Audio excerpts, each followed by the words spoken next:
পাকিস্তানের দিকেই যে ঘেঁষে থাকবে তারেক রহমান সরকার এবং পাকিস্তান যে আষ্টে পৃষ্ঠে ইউনূস সরকারের আমলে বাংলাদেশকে বেঁধে ফেলেছে এবং ঘাঁটি গেড়ে বসেছে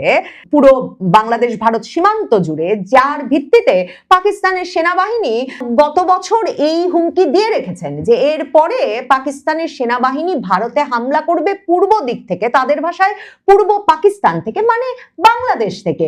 এই যে তারা হুমকি দিয়ে রাখতে পেরেছে, এই শক্ত অবস্থান থেকে পাকিস্তান এই মুহূর্তেই সরে যেতে প্রস্তুত নয়। হঠাৎ করে এক জরুরি সফরে খুবই অল্প সময়ের মধ্যে সিদ্ধান্ত নিয়ে বাংলাদেশ সফরে এসেছেন পাকিস্তানের স্বরাষ্ট্রমন্ত্রী মহসিন নাকভি। পাকিস্তানের স্বরাষ্ট্রমন্ত্রী মহসিন নাকভি পাকিস্তানের ক্রিকেট বোর্ডেরও প্রধান এবং তিনি এশিয়ান ক্রিকেট কাউন্সিলের সভাপতির দায়িত্ব পালন করছেন। পাকিস্তান বাংলাদেশের মধ্যে যখন এই টেস্ট চলছে, তখন টেস্ট দেখতে যাবেন বটে স্বরাষ্ট্রমন্ত্রী মহসিন নাকভি, কিন্তু হঠাৎ করে এমন সিদ্ধান্ত নিয়ে তিনি এরকম একটা সময়ে কেন বাংলাদেশ চলে এলেন তা নিয়ে ভারতে বড় ধরনের অস্বস্তি তৈরি হয়েছে। এমনকি বাংলাদেশের অনেক নিরাপত্তা বিশেষজ্ঞ মনে করছেন যে এই সফর শুধুই ক্রিকেট দেখার সফর কিছুতেই হতে পারে না, কারণ 5ই মে হঠাৎ করে পাকিস্তানের কাছ থেকে, পাকিস্তানের তরফে বাংলাদেশের পররাষ্ট্র মন্ত্রণালয়ে পাকিস্তানের স্বরাষ্ট্রমন্ত্রী যে ঢাকা সফর করবেন সে বিষয়ে মন্ত্রীর নিরাপত্তা ও আনুষ্ঠানিক প্রোটোকল নিশ্চিত করার অনুরোধ জানিয়ে ঢাকার পাকিস্তান হাই কমিশন থেকে একটা নোট ভার্বাল পাঠানো হয়। মানে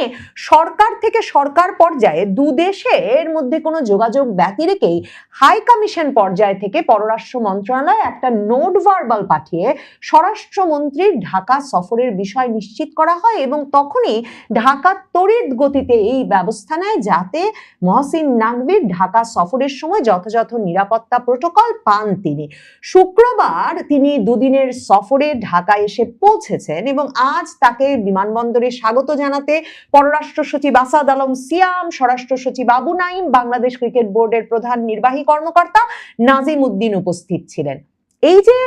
পাকিস্তানের স্বরাষ্ট্রমন্ত্রী এবং পাকিস্তানের ক্রিকেট বোর্ড প্রধান সেরকম কোনো আনুষ্ঠানিক সফরসূচি না জানিয়েই বাংলাদেশ চলে এসেছেন হঠাৎ করে, কিন্তু তার সঙ্গে অন্তত 12 জনের একটা প্রতিনিধি দল আসছে বলে বাংলাদেশের সংবাদ মাধ্যমে খবর বেরিয়েছে। এই 12 জন আসলে কি সংক্রান্ত প্রতিনিধি দলের অংশ? মানে তারা কি ক্রিকেটের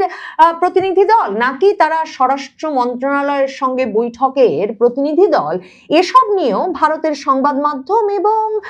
কিছুটা বাংলাদেশের সংবাদ মাধ্যমেও আলাপ চলছে। এই যে প্রতিনিধি দল নিয়ে তিনি এসেছেন, অথচ এমনকি বাংলাদেশ ক্রিকেট বোর্ডের এখন যিনি প্রধান তামিম ইকবাল, তার সঙ্গেও তার কোনো আনুষ্ঠানিক বৈঠকের কথা স্থির নাই। তবে ধারণা করা হচ্ছে তিনি নিশ্চিতভাবেই বাংলাদেশ ক্রিকেট বোর্ডের প্রধান তামিম ইকবালের সঙ্গে একটা সাক্ষাৎ করবেন। কিন্তু ইত্তেফাক পত্রিকা খবর দিচ্ছে যে এই যে দুদিনের সফরে ঢাকায় আসছেন পাকিস্তানের স্বরাষ্ট্রমন্ত্রী, তার মূল উদ্দেশ্য হচ্ছে তিনি যেহেতু পাকিস্তানের স্বরাষ্ট্র এবং মাদক নিয়ন্ত্রণ বিষয়ক মন্ত্রী, কাজেই এই গুরুত্বপূর্ণ সফরে ঢাকা এসে তিনি বিভিন্ন ইস্যুতে ঢাকা এবং ইসলামাবাদের মধ্যে সম্পর্ক বৃদ্ধির বিষয়ে, যোগাযোগ বৃদ্ধির বিষয়ে আলাপ করবেন। কারণ মনে রাখতে হবে, তারেক রহমান সরকার ইউনূস সরকারের মতোই পাকিস্তানের দিকে ঝুঁকে পড়ে কিনা, মানে পাকিস্তানের সাথে ঘনিষ্ঠতাটা আরো বাড়ায় কিনা, কিংবা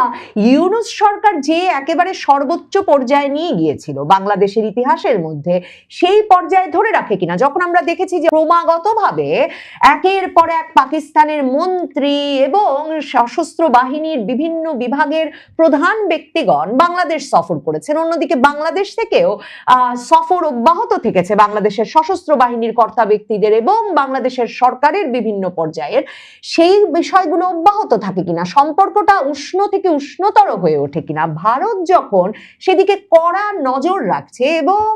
ধারণা করা হচ্ছিল, মানে বিশ্লেষকরা খুব সহজেই বুঝতে পারছিলেন যে ভারতের যেহেতু এই নিয়ে অস্বস্তি আছে, কাজেই তারেক রহমান সরকারকে ভারতের সঙ্গে সম্পর্কটাকে ঝালিয়ে নিতে বা উষ্ণ করে তুলতে কিংবা স্বাভাবিক করে তুলতে পাকিস্তানের সঙ্গে মাখামাখিটা কমিয়ে আনতে হবে, তখন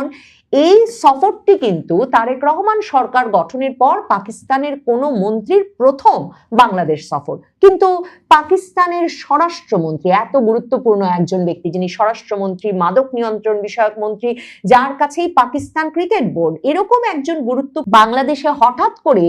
এমন অনানুষ্ঠানিকভাবে মানে একটা নোট ভার্বাল দিয়ে হঠাৎ করে কেন চলে এলেন 10-12 জনের প্রতিনিধি দল নিয়ে, সেই নিয়ে কিন্তু কৌতূহল এবং অস্বস্তি আছে ভারতে। বিশেষ করে যখন ভারতে মানে বাংলাদেশ ভারত সীমান্তে পাকিস্তানের সামরিক গোয়েন্দা সংস্থা আইএসআই এর তৎপরতা অত্যন্ত বৃদ্ধি পেয়েছে ইউনূস আমলে। এই নিয়ে ভারতের সংবাদ মাধ্যমে খবর প্রকাশিত হয়েছে বারবার ভারতের গোয়েন্দা সংস্থাগুলোর সূত্রে যে ভারত বাংলাদেশ সীমান্ত জুড়ে পাকিস্তানের লস্করি তৈয়বা, জৈশ-ই মোহাম্মদ এসব সংগঠনের তৎপরতা বেড়েছে, প্রশিক্ষণ শিবির বেড়েছে এবং পাকিস্তান থেকে যে লস্করি তৈয়বা, জৈশ-ই মোহাম্মদের নেতারা এসে অবাধে সীমান্ত এলাকায় গিয়ে কয়েকদিন ব্যাপী সফর করেছেন, সভা সমাবেশ করেছেন, সেসব কথা আবার পাকিস্তানের বিভিন্ন শহরে বসে ওসব সংগঠনের নেতারা যখন তাদের সমর্থকদের উদ্দেশ্যে বক্তব্য দিয়েছেন, সেসব বক্তব্য কিন্তু উদ্ধৃত হয়েছে ভারতের সংবাদ মাধ্যমে যে কিভাবে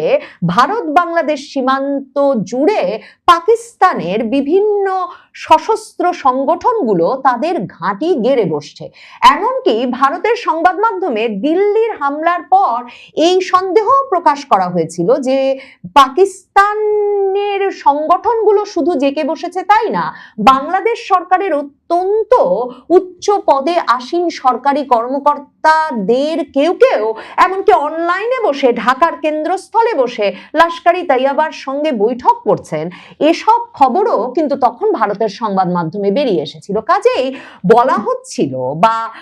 বিশ্লেষকরা বলছিলেন, বিভিন্ন সূত্র থেকে জানা যাচ্ছিল, ভারত সরকারের সঙ্গে লন্ডনে বসে তারেক রহমানের যে আলাপ হয়েছিল বাংলাদেশে ফেরবার আগে, সেখানে তাকে যে শর্তগুলো দেওয়া হয়েছিল তার মধ্যে অত্যন্ত গুরুত্বপূর্ণ শর্ত ছিল যে তিনি পাকিস্তানের গোয়েন্দা সংস্থা, পাকিস্তানের সশস্ত্র সংগঠনগুলোর যেসব তৎপরতা ভারত বাংলাদেশ সীমান্তে শুরু হয়েছে সেগুলো থামাতে সক্রিয় ভূমিকা রাখবেন সরকার গঠনের পরপরই। আর এখন যিনি বাংলাদেশের পররাষ্ট্রমন্ত্রী, ইউনূস আমলের জাতীয় নিরাপত্তা উপদেষ্টা খলিলুর রহমানকে ডেকে কিন্তু 2025-এর নভেম্বরে ভারতের নিরাপত্তা উপদেষ্টা অজিত দোভাল অন্তত 12টি এরকম ঘাঁটির স্যাটেলাইট ছবি হাতে তুলে দিয়েছিলেন এবং শর্ত ছিল, অনুরোধ ছিল, আহ্বান ছিল, নির্বাচিত সরকার গঠিত হওয়ার পর ভারতের সাথে সম্পর্ক স্বাভাবিক করতে এই ঘাঁটিগুলো বন্ধ করবে বাংলাদেশ সরকার। অথচ বাংলাদেশের সঙ্গে ভারতের সম্পর্কটা স্বাভাবিক হওয়ার যখন কোনো লক্ষণ দেখা যাচ্ছে না, মানে যেই উষ্ণতা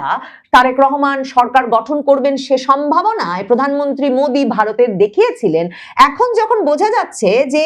ভারত আর সেই আস্থা বিশ্বাসের সম্পর্ক রাখতে পারছে না, সীমান্তের ওপারে মানে পশ্চিমবঙ্গে বিজেপি বিরাট বিজয় লাভের পরে বিজেপির নেতৃত্ব স্থানীয় ব্যক্তিরা বলছেন যে পাকিস্তানি বাংলাদেশের সরকারটা এখনো পরিচালনা করছে, তখন হঠাৎ করে ভীষণ জরুরি সফরে একেবারে নিজ উদ্যোগে বাংলাদেশে হাজির হয়েছেন পাকিস্তানের স্বরাষ্ট্রমন্ত্রী মহসিন রেজা নাকভি এবং তিনি কি কি বৈঠক করবেন তার মধ্যে ইত্তেফাক বলছে যে স্বরাষ্ট্র মন্ত্রণালয়ের উচ্চপদস্থ কর্মকর্তাদের দেওয়া তথ্য অনুযায়ী তিনি যখন আসবেন তখন তার সঙ্গে তার স্ত্রীও আসবেন এবং এজন্য তাদের স্বাগত জানাতে সব ধরনের আনুষ্ঠানিক প্রোটোকল ও নিরাপত্তা ব্যবস্থা নিশ্চিত করা হয়েছে। এবং ইত্তেফাকও বলছে যে পাকিস্তান হাই কমিশনের পক্ষ থেকে পাঠানো এই চিঠির প্রেক্ষিতেই কিন্তু এই সফরের বিষয়টি বাংলাদেশের স্বরাষ্ট্র মন্ত্রণালয় জানতে পেরেছে। এখন শুক্রবার দুপুরে হোটেল ইন্টারকন্টিনেন্টাল যেখানে থাকছেন পাকিস্তানের স্বরাষ্ট্রমন্ত্রী, সেখানে বাংলাদেশের স্বরাষ্ট্রমন্ত্রীর সঙ্গে তার একটা বৈঠক হওয়ার কথা এবং সেই বৈঠকে মূল আলোচ্যই নাকি হবে মাদক চোরাচালান রোধ এবং সন্ত্রাস দমনে একটা গুরুত্বপূর্ণ সমঝোতা স্মারক MOU সই করা এবং আন্তর্দেশীয় অপরাধ দমন, গোয়েন্দা তথ্য বিনিময় এবং সাইবার নিরাপত্তার মতো স্পর্শকাতর বিষয়গুলো আলোচনায় গুরুত্ব পাবে। মানে ভারত যে এই এজেন্ডা শুনে চমকে উঠেছে, অস্বস্তিতে পড়েছে, সেটা খুব স্বাভাবিক। সীমান্ত হচ্ছে ভারতের সঙ্গে, আর সীমান্ত কি করে রক্ষা করা যাবে এবং আন্তঃসীমান্ত মাদক পাচার কি করে রোধ করা যাবে, কিংবা দুদেশের মধ্যে সীমান্ত নিরাপত্তা, আঞ্চলিক নিরাপত্তা জোরদারে কি করে বাংলাদেশ আর পাকিস্তানের মধ্যে সহযোগিতা জোরদার হবে, সেই নিয়ে নাকি আলাপ হচ্ছে পাকিস্তানের স্বরাষ্ট্রমন্ত্রীর সঙ্গে। মানে পাকিস্তানের সঙ্গে তো বাংলাদেশের কোনো সীমান্ত নাই, তাহলে পাকিস্তান বাংলাদেশের কোন সীমান্তে সহযোগিতা জোরদার করবে এবং সেই কোন সীমান্তে নিরাপত্তা জোরদার করতে বাংলাদেশকে সহযোগিতা করবে, এই প্রশ্নগুলো তুলে ভারতের অনেক নিরাপত্তা বিশ্লেষক এবং রাজনৈতিক বিশ্লেষকই মনে করছেন যে এই যে পাকিস্তানের দিকেই যে ঘেঁষে থাকবে তারেক রহমান সরকার, এবং পাকিস্তান যে আষ্টে পৃষ্ঠে ইউনূস সরকারের আমলে বাংলাদেশকে বেঁধে ফেলেছে এবং ঘাঁটি গেড়ে বসেছে